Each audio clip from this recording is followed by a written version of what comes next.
9 a.m. We're going to go ahead and get started with the May monthly meeting of the Fairfield Glade Community Club Board of Directors will come to order. Due to the CDC guidelines and the COVID-19 public health advisories for social distancing, this morning's Board of Directors meeting is open to members of the board, key staff members, and limited observers. This meeting is being recorded, and the video will be posted on the Community Club website for member viewing. This is the last meeting that we will be following the CDC guidelines, and so next month we will return to a normal setup for the room and for the board meeting. To begin this morning and to honor America, please join me in standing for the Pledge of Allegiance and a moment of silence to remember those who are serving in uniform and those who have been affected by the COVID-19 virus.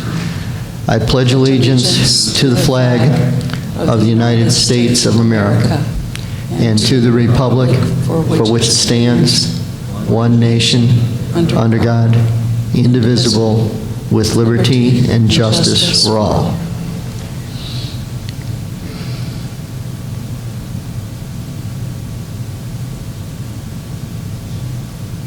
Thank you.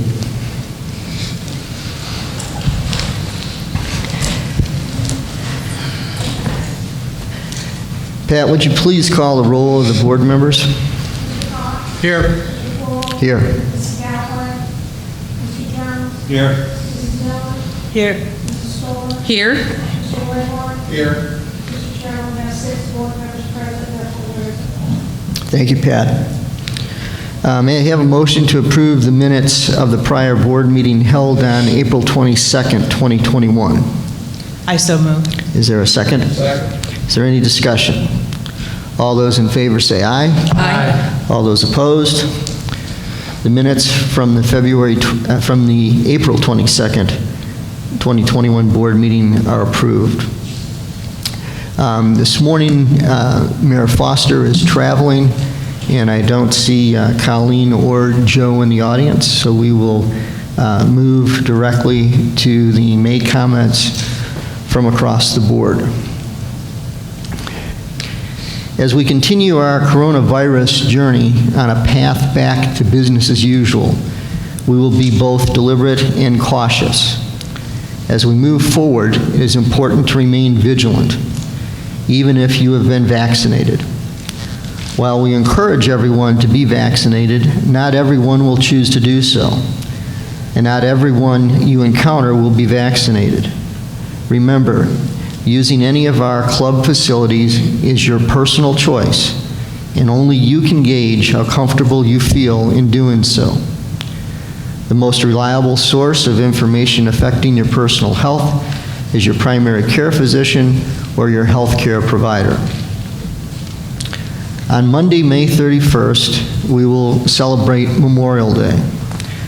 This is a day that we set aside to remember all those who have served our great nation and who have made the ultimate sacrifice in service to the country they love.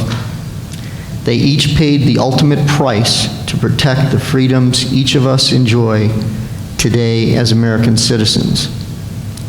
As we remember those who have made that sacrifice, let us remember that there are those among us who continue to pay the price of freedom as they continue to suffer from the wounds of war, both physical and emotional.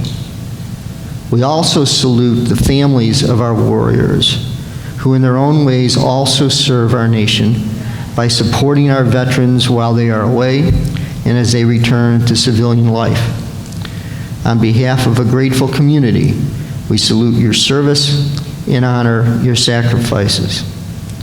On behalf of the Board of Directors, we want to offer special thanks to our own Tom Sawyer and his flag volunteer crew for installing the 300 American flags that you see around the Glade this weekend. At approximately 8:05 a.m. on Tuesday, May 4th, the Fairfield Glade Police Department began receiving reports of tree and power line damage across several roadways within northeastern Fairfield Glade. Fairfield Glade Police and Fire Departments responded to multiple homes that had been struck by falling trees, as well as multiple locations with power lines down. Once an assessment was made, the Crossville-Cumberland County Emergency Management Agency was contacted. A mutual aid call was placed to the Cumberland County Fire Department, the Crossville Fire Department, and the Cumberland County Rescue Squad. A command center was set up at the Fairfield Glade Police Department, and damage assessment teams were dispatched to ensure no one was trapped in their homes and assess the structural damage to any homes. Approximately 40 first responders from across Cumberland County went street to street to assess and report the damage to the command center. Fortunately for our Fairfield Glade community, no injuries were reported, and approximately 10 homes are known to have been impacted. In addition, there were multiple downed trees and power lines, starting in the Forest Hills area, going all the way to the boundary of the Catoosa Wildlife Management Area. By the end of the day on that Tuesday, all roads were passable, and VEC had restored power to the affected homes in the area. Just saying thank you doesn't seem adequate when it comes to expressing our deep appreciation for the assistance we received from our neighbors in Cumberland County and Crossville on Tuesday, May 4th. But our cleanup efforts didn't end there. Our Heatherhurst Bray Golf Course sustained significant damage, requiring it to be closed for 2 days while storm damage cleanup activities were in progress. So we want to say a special thank you to our golf maintenance teams for their efforts to return us to business as usual at Heatherhurst. Finally, we want to also thank our Trails Committee and their volunteers for all of their efforts to reopen the trails that were affected by the storm. And so on behalf of a grateful Fairfield Glade community, thank you for all of your help and hard work. Here are the latest updates on our major capital projects. We are pleased to report that construction work on the new Mirror Lake Entertainment Area is complete. The area will be known as the Grove and will be ready for our Memorial Day activities. We are looking forward to an exciting summer entertainment season. Construction on the Phase 2 project to modernize and expand the Stonehenge kitchen and the exterior renovations are also complete. Construction on the Racket Center renovation project is proceeding. Structural work is complete and interior work is well underway, and members will be using the Racket Center facility, will continue to use the original Pro Shop as a temporary entrance and check-in location during construction.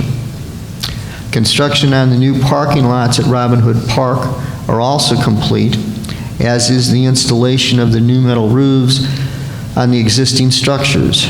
Refurbishing of the existing pavilion and facilities is nearly complete, and they too will be ready for reopening by Memorial Day. The restrooms and the Pro Shop renovations at Heatherhurst were completed on schedule in March, and we are now reviewing plans to update the Heatherhurst Snack Bar. And that is our May update from across the board. And with that, Bruce, the Treasurer's report.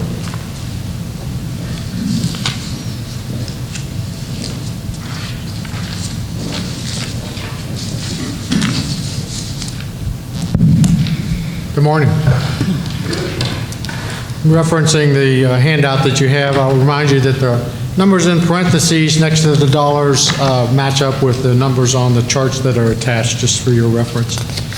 The club continues to be in a very strong financial position. In sewer, we started the year with a little over $3 million of cash and ended April with $3.5 million of cash, compared to about $2.5 million at the end of last year in April, and that's a positive change of over $1 million of cash in sewer. For the POA, we started the year with $2.5 million of capital cash and ended the month of April with 1.27 of capital cash. I'll remind you that reduction is due to the fact that we paid off the Stonehenge loan. For operations, we started the year with $3.7 million of operating cash, and we ended the month of April with $4.7 million of operating cash. We started the year with a total cash of $6.2 million and ended April with $5.9 million, compared to $4.2 million at the end of April of 2020, which is a positive variation of $1.7 million, even though we paid off the Stonehenge loan that was over $1 million.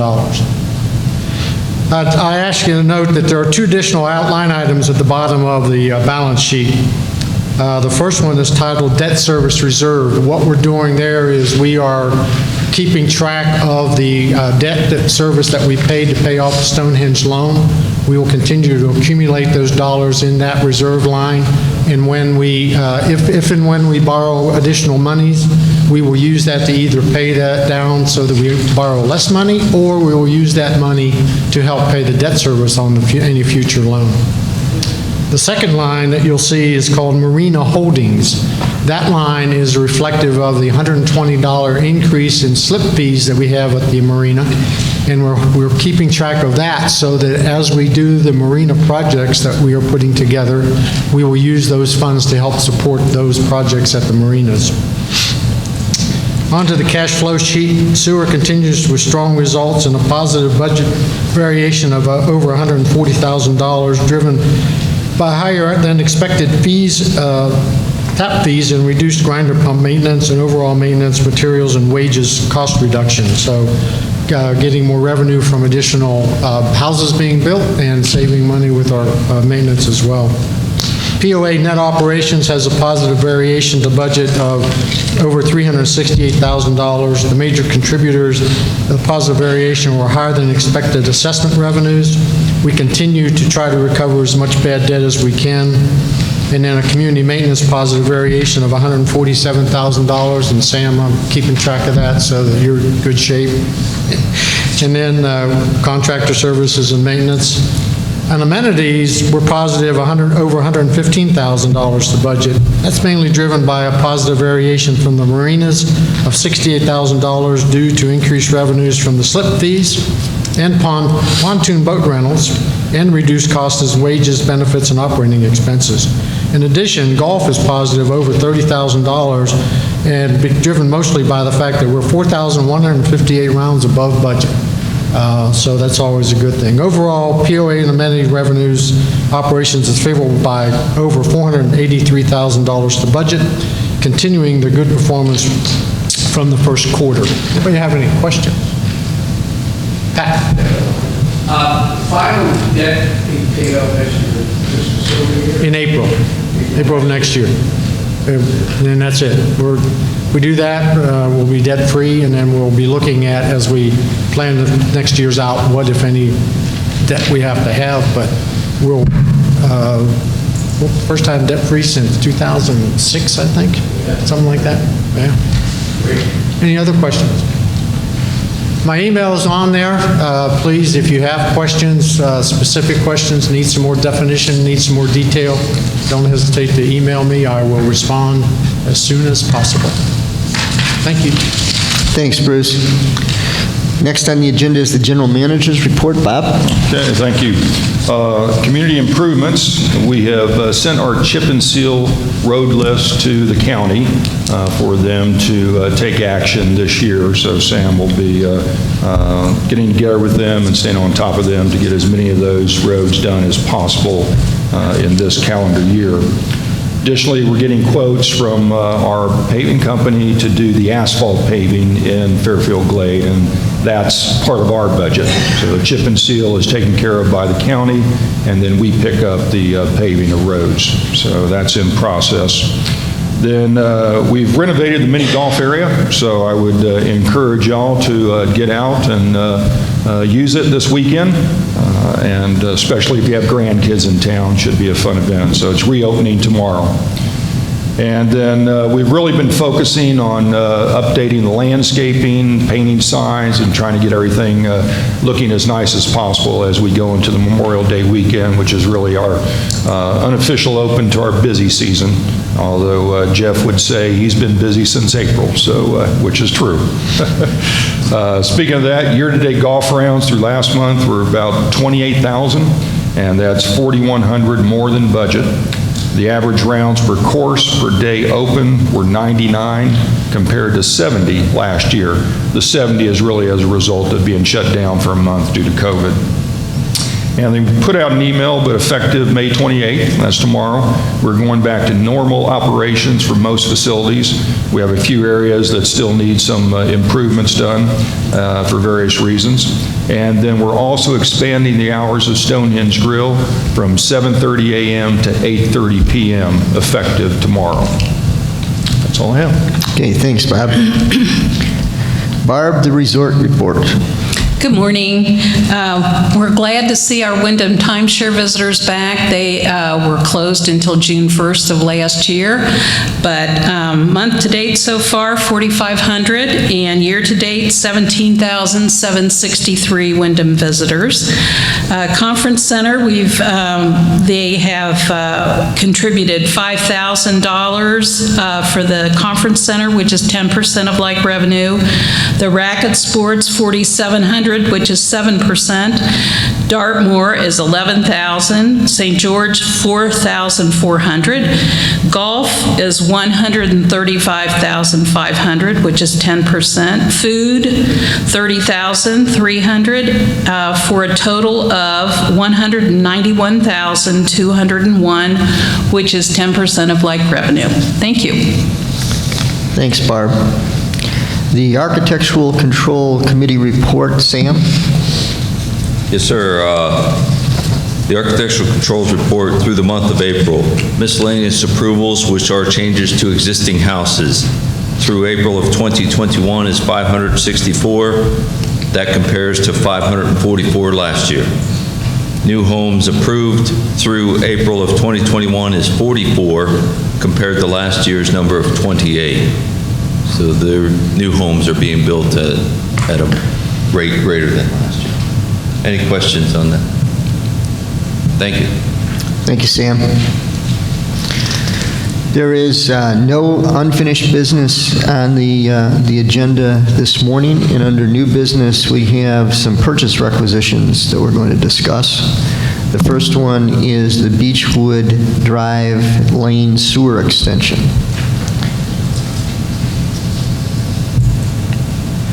The Beechwood Drive, Beechwood Lane Sewer Extension, I'm going to defer until a later date, most likely the July meeting. Okay.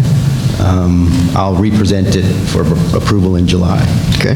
I do have a PR for a new pickup truck to replace a 2010 pickup truck, an F-350, which is utilized by our grinder pump installs crew. We were able to secure a price of $46,546 for a total of $51,084 from a dealership in South Georgia. It's under budget by $2,000, and the closest next bid was quite higher than that. So the truck that's being replaced will be repurposed and will bid off an older truck. Okay. So it's been in the budget for quite some time, and it's due to be replaced. Okay. Any questions?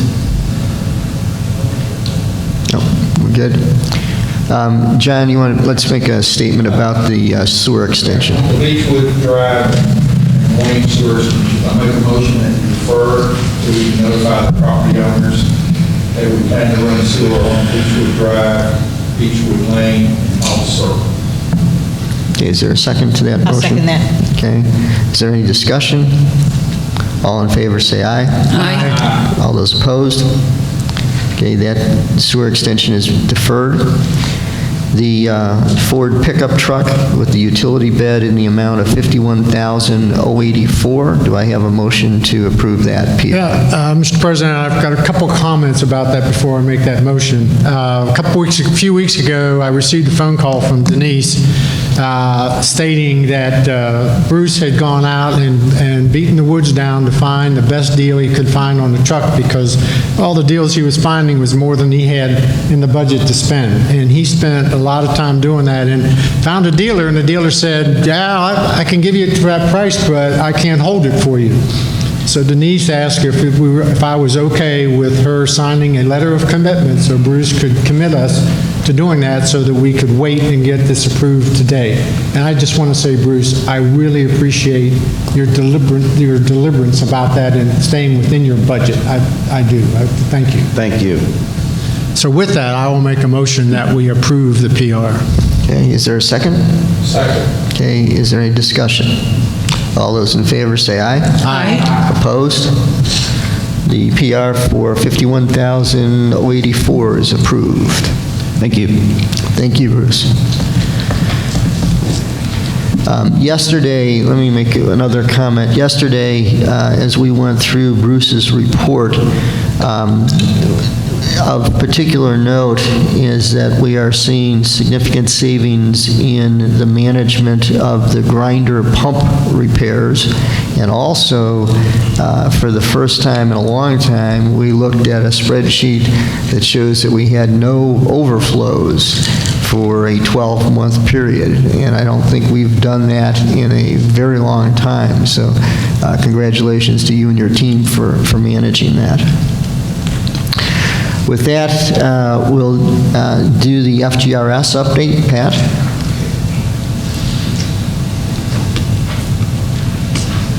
Tell everybody's waiting for this. Take a breath. Great to be back. I just want to, by the way, before I start, is there anybody here that's a new resident at Fairfield Glade in the past year? Okay. Before I start, I would just like to mention, I just came back from up the Northeast. I was never so grateful to get back into Fairfield Glade. Boy, this is fabulous here. Sam, please tell Tom Sawyer and his guys they did a great job with the flags. There was a serious lack of flags up in the Northeast, let me tell you. This is America down here, folks.